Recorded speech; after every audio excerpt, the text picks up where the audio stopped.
చిత్తూరు జిల్లా కుప్పంపట్నంలోని అంబేద్కర్ విగ్రహం వద్ద బాబు జగజ్జీవన్ 117 జయంతి వేడుకలను ఎంఆర్పీఎస్ నాయకులు రాజ్ కుమార్ ఆధ్వర్యంలో ఘనంగా నిర్వహించారు.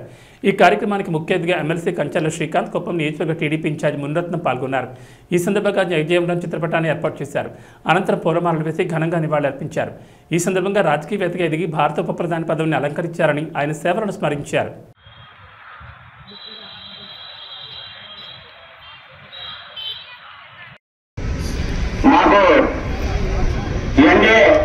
కూటమి భాగంగా భారత ప్రధాని నరేంద్ర మోడీ గారు మాకు హైదరాబాద్ లో ఎస్సీ వర్గీయుల మీద సపోర్ట్ గా మాట్లాడటం, మళ్ళా సుప్రీంకోర్టులో జరగడం, అందులో భాగంగానే రాష్ట్రంలో చంద్రబాబు నాయుడు గారు 1999లో మాకు ఏబిసిడి కేటాయింపు చేసి పీడిత వర్గాల బడుగు బలహీన వర్గాల వాళ్ళు ఒక సమగ్ర వర్గమైన మాదిలను కూడా సమాన హక్కు కల్పించనే భాగంగా ఆ రోజుల్లో ఆడుకున్నది కేవలం ఒక తెలుగుదేశం పార్టీ నాయకుడు చంద్రబాబు నాయుడు గారు. ఇకపోతే ఎప్పుడైతే ఆంధ్ర రాష్ట్రంలో తెలుగుదేశం పార్టీ నందమూరి తారక రామారావు గారు స్థాపించిన 6 నెలలకే ఆ పార్టీ వెలికి రావడం జరిగింది. ఆనాటి ఏనాటి వారు దళిత వర్గాల మీద, మాదిగల మీద, అందరికీ అన్ని సామాజిక వర్గానికి సమానంగా మమ్మల్ని ఎదిగించిన పార్టీ తెలుగుదేశం పార్టీ. ఈ తెలుగుదేశం పార్టీ మాకు 1999లోనే మమ్మల్ని గుర్తించిన పార్టీ తెలుగుదేశం పార్టీ. ఈ తెలుగుదేశం పార్టీకి మేము ఇప్పుడు మద్దతుగా ఉంటూ రాష్ట్రం నుంచి తీసుకోండి, ఇక్కడ బాడైన మల్లానూరు నుంచి తీసుకునే కుప్పం నియోజకవర్గంలో మేము రాత్రి పగలు ఎంఆర్పీఎస్ నాయకులు రాత్రి పగలు కష్టపడి 1,00,000 ఓట్ల మెజార్టీ కంటే ఎక్కువగా ఎంఆర్పీఎస్ లో మేము మెజార్టీ తెప్పిస్తామని కూడా తెలియజేస్తున్నాను.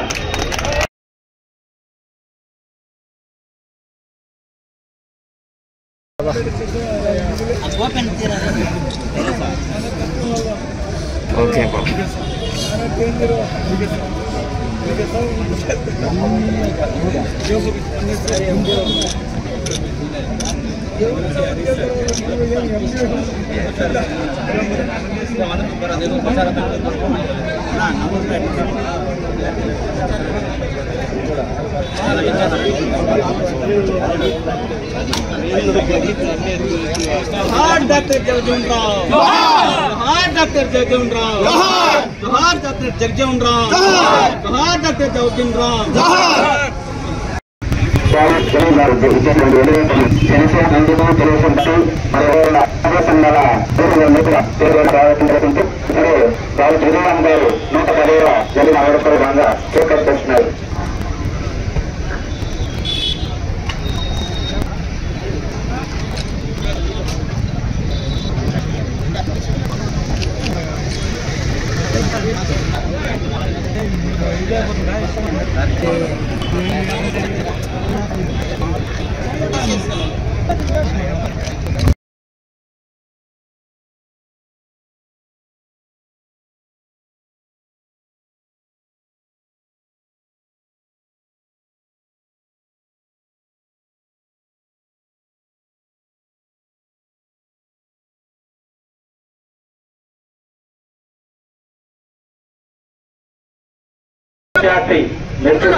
భారతదేశంలో దళిత జాతికి 2 కళ్ళు లాంటి వ్యక్తులు, ఒకరు అంబేద్కర్ గారు, ఒకరు బాబు జగజ్జీవన్ రామ్ గారు.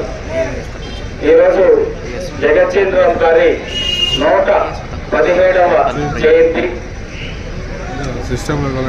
దళిత జాతిలో పుట్టినా కూడా ఎదగాలనే సంకల్పం, కసి ఉంటే ఎటువంటి ఆస్తులు లేకపోయినా, తినడానికి తిండి లేకపోయినా కూడా సంకల్ప బలంతో మనం ఎదగాలి, మనం ఎదిగి మన జాతిని ముందుకు తీసుకురావాలనే సంకల్పంతో ఎదిగిన మహోన్నతమైన నాయకుడు, స్వాతంత్ర పోరాట యోధుడు.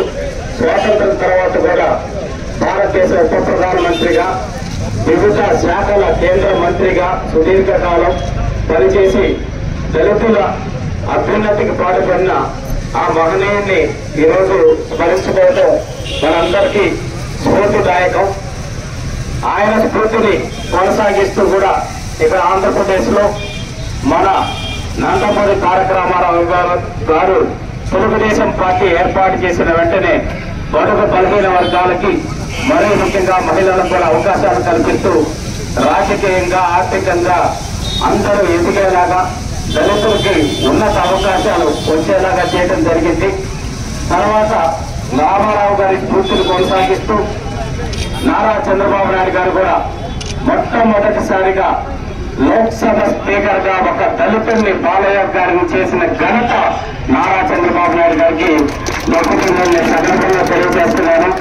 ఎస్సీ కార్పొరేషన్ ద్వారా కూడా 28 రకాల స్కీములు వచ్చి దళితుల అభ్యున్నతికి పాటుపడిన వ్యక్తి కూడా నారా చంద్రబాబు నాయుడు గారిని తెలియజేస్తూ అటువంటి నాయకుల్ని మనం ఈ సందర్భంగా కూడా మద్దతు తెలిపి ఉత్తర నియోజకవర్గంలో 1,00,000 ఓట్ల మెజార్టీతో గెలిపించుకునే దానికి దళిత సోదరి మనులందరూ కూడా కలిసి రావాలని కోరుకుంటూ మరొక్కసారి ఆ మహనీయుడికి జగజ్జీవన్ రామ్ గారికి ఘనమైన నివాళులర్పించేటటువంటి కార్యక్రమాన్ని ఏర్పాటు చేసిన ఎంఆర్పీఎస్ సోదరులకు అందరికీ మనస్ఫూర్తిగా ధన్యవాదాలు తెలియజేసుకుంటూ సెలవు తీసుకుంటాను.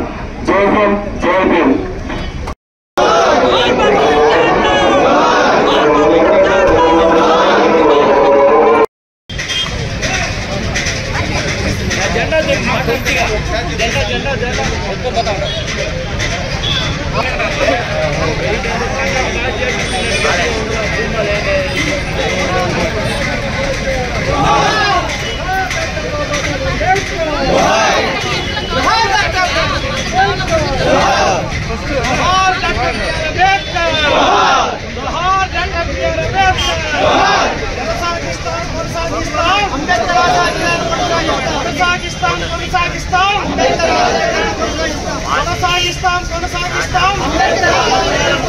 జై భీమ్, జై భీమ్.